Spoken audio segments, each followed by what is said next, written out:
Let's also tell our viewers what exactly happened in New Orleans, where tragedy struck as a truck drove into a large crowd on Bourbon Street in the French Quarter, killing at least 15 people and injuring 35 others.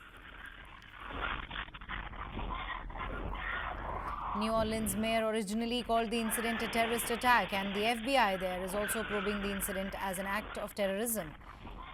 Alethea Duncan, an assistant special agent in charge of the FBI's New Orleans field office, said officials were investigating the discovery of at least one suspected improvised explosive device at the scene. Witnesses also told media outlets that the truck crashed into the crowd at high speed and the driver then exited the vehicle and began firing a weapon. Police reportedly returned fire during the chaos. The New Orleans Police Department has confirmed fatalities but stated that details remain sketchy. Investigations are underway as the city grapples with this horrifying incident.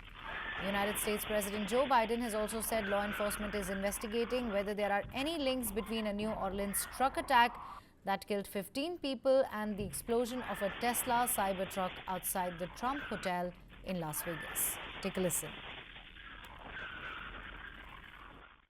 The FBI has reported to me the killer was an American citizen, born in Texas. He served in the United States Army on active duty for many years. He also served in the Army Reserve until a few years ago.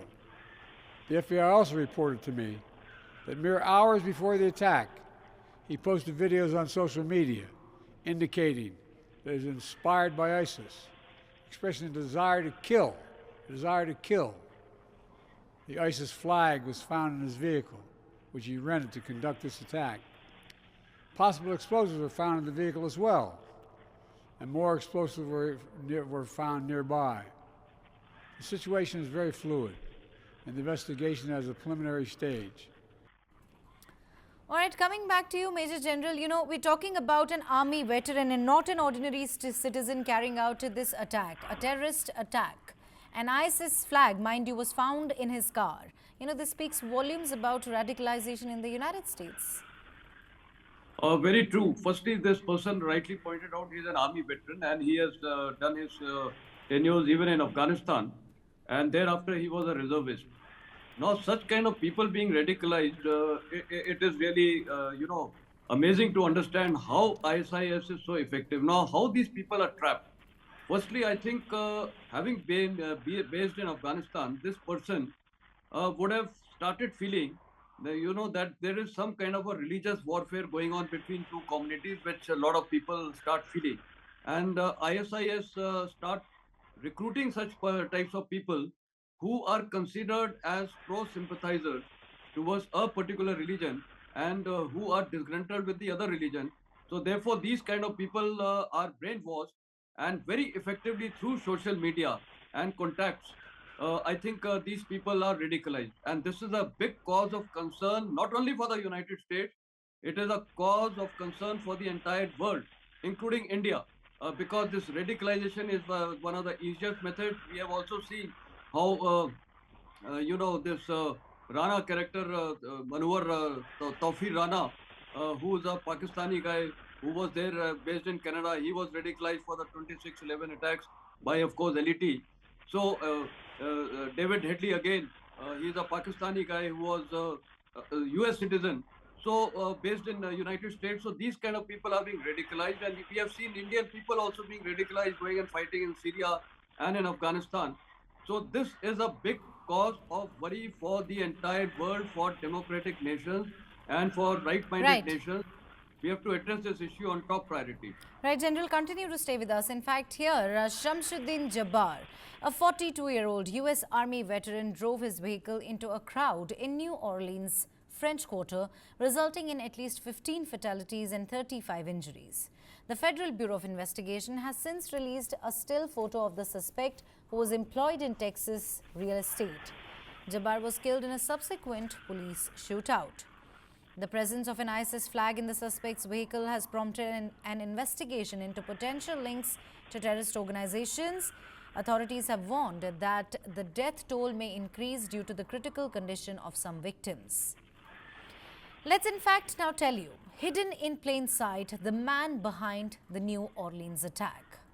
Shamsuddin Bahar Jabbar appeared to lead a quiet life in Houston.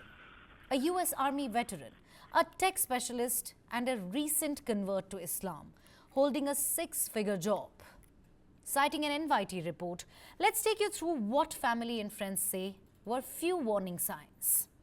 Jabbar's ex-wife described his recent behavior as erratic, adding he was quote-unquote acting crazy, cutting his hair after converting to Islam. His brother Abdur said radicalization, not religion, seems to have driven him. Others recall his reserved nature. A schoolmate described a complete 180, saying Jabbar had become deeply passionate but showed no signs of extremism. A neighbor called him an outcast, the only person Jabbar spoke to in his community. As investigators piece together his motive, many who knew him remain shocked by this violent turn. Let's also now, in fact, decode Shamsuddin Jabbar, the man behind New Orleans attack. He was a 42-year-old US-born citizen. He was a US Army veteran from Texas. He served in the US Army for more than a decade. He was deployed to Afghanistan from Feb 2009 to Jan 2010. Served in Army Reserve until July 2020. Brought up Christian, converted to Islam. Pleaded guilty to misdemeanor theft in December 2002. Served 9 months of community supervision. Army veteran later shifted his allegiance to ISIS. Referenced his divorce and initial violent intentions against his family. Planned to gather his family for celebration with intention of killing them. Claimed visions guided his decision to join ISIS. Now, Bourbon Street is a well-known nightlife and tourist hotspot that is filled with restaurants, bars and clubs with live music. It is within New Orleans French Quarter, a lively area that attracts tourists and locals, especially to celebrate New Year. It was established by the French in 1718 and the original grid of streets designed back then is at the heart of what draws visitors to the city. Every year, upwards of 1 million people flock to this famous Mardi Gras carnival and parade in the spring, famous for the strings of colorful beads worn by party goers. Let me quickly go across to Major General. Major General, you heard everything about Shamsuddin Jabbar, who's a 42-year US Army veteran. You know, as we were discussing, that this speaks volumes about radicalization in the United States. But the fact is that there was a disturbing pattern. There were issues which completely went unnoticed. Would you say that this was an intelligence failure? Very difficult to say it's an intelligence failure. See, today a lot of people all over the world and especially the United States are having mental health problems. Especially there are problems at individual homes. They don't have good relationship. Especially the West culture, you know, divorce is very predominant and there are family fights. So I think first is the problem within home. Second is the armed forces, job, whatever he's had. I think it's a very stressful job and one has to work in very hostile areas, especially like he was in Afghanistan. And I was posted in Afghanistan from 2011 to 14. So I remember many US soldiers. I remember of a US sergeant, he went berserk.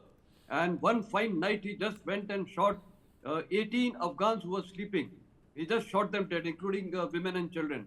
So these are mental health problems. Now, the third issue is the ISIS and these radicalized elements, organizations, they start identifying these kind of people, and such people who are aloof, they tend to be more on social media.